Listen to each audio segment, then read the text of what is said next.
an attack on Iran. Of course, it is the early hours of the morning, but that is the situation there in the Iranian capital. We can discuss this more now with Behnam Ben Taleblu, who is a senior fellow at the Foundation for the Defense of Democracies. Behnam, thank you for joining us this evening. Of course, that warning was issued by Israel a number of weeks ago that it would reply to Iran at a time and place of its choosing, but of course insistent that it would. Is this what you expected to unfold? Well, it's a pleasure to be with you. And what we're expecting versus what is reported versus that which we see on social media are all quite different, at least for the moment. Right now, of course, Iranian semi-official media outlets have not confirmed that it's Israel. They have reported the sound of some explosions, but both the picture and the video and the audio that semi-official and official regime media outlets are trying to portray is an image of calm.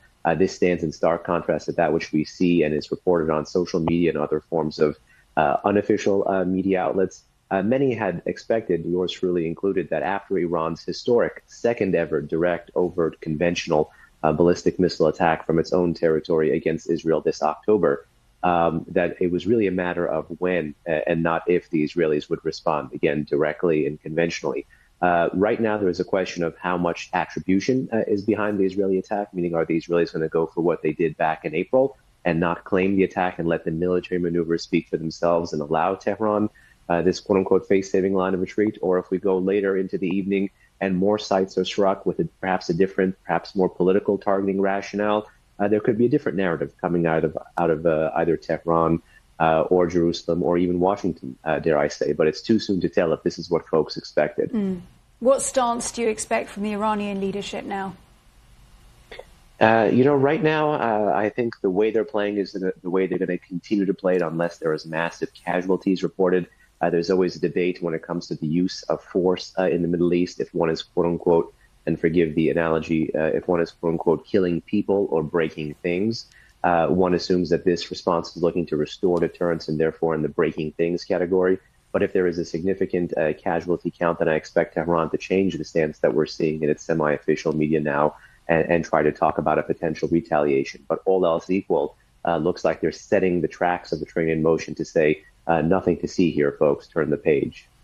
Were it to do so, and of course we are waiting to find out the full extent of the damage, whether there are civilian casualties and so on, militarily, what shape would Iran be in terms of its weaponry, missiles and so on to reply?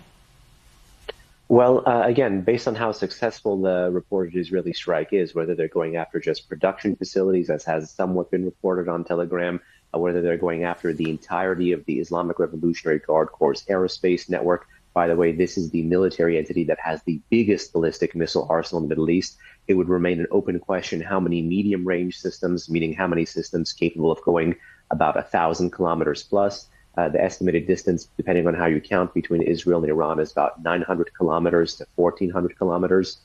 So basically this will leave Iran in possession of more or less munitions that are capable of continuing this more overt tit-for-tat. There are too many military variables to be able to count here. But based on the targets that we're seeing so far, this is designed to defang but not destroy the Iranian long-range missile threat. For Iranian people, it is a significant warning to have had hanging over them for a number of weeks that Israel was intending to reply in this way. How have they felt about this and who Iran's allies are and what that could leave them potentially exposed to? It's an excellent question because it's a truly kaleidoscopic answer depending on who you ask and the political orientation within Iran. Naturally, regime elites continue to spew the same anti-Semitic and anti-Israeli invective. But really, since 2009 and much more so since 2017, you've seen a contestation of the way the regime is engaging in its foreign and security policy by the people. You remember the chant back in 2009, not Gaza, not Lebanon, my life for Iran. The Iranian people have really moved this message on steroids since the October 7 terrorist attack by the Iran-backed terrorist group Hamas against Israel, putting significant distance, one could say a massive chasm between state and society in Iran. And the Islamic Republic, which, as you know, is an Islamist and authoritarian regime, has tried more recently, amid its more overt tussle with Israel, to grasp the nationalism card and to really use that as a quote-unquote human shield and to deflect both from the population and from adversaries abroad. But based on some of the reactions that we're seeing on, again, domestically and internally, when it comes to the popular sentiment, this is too little too late. You have a significantly younger nationalist population that is critical of the way their government prioritizes their resources, their oil revenue, even their name, and really the public good. And a regime that is Islamist in orientation, that supports it, has created or co-opted many of the armed terrorist groups that constitute the ring of fire that we've been seeing now in the Middle East against Israel today. And you're likely not going to get in the very, very short term that which the leadership hopes for, which is that rally around the flag effect, which is why their plan B is the plan to watch right now, which is to pretend that none of this ever happened. All right, Behnam Ben Taleblu, always appreciate you being with us from the Foundation for the Defense of Democracies. Thank you. Pleasure. And with me here in the studio is our anchor and correspondent, Azadeh Moshiri. Azadeh, monitoring all the latest developments, of course, at this stage. We are just starting to get this trickle of information, many things we don't know as well. What is the latest that you can tell us? That's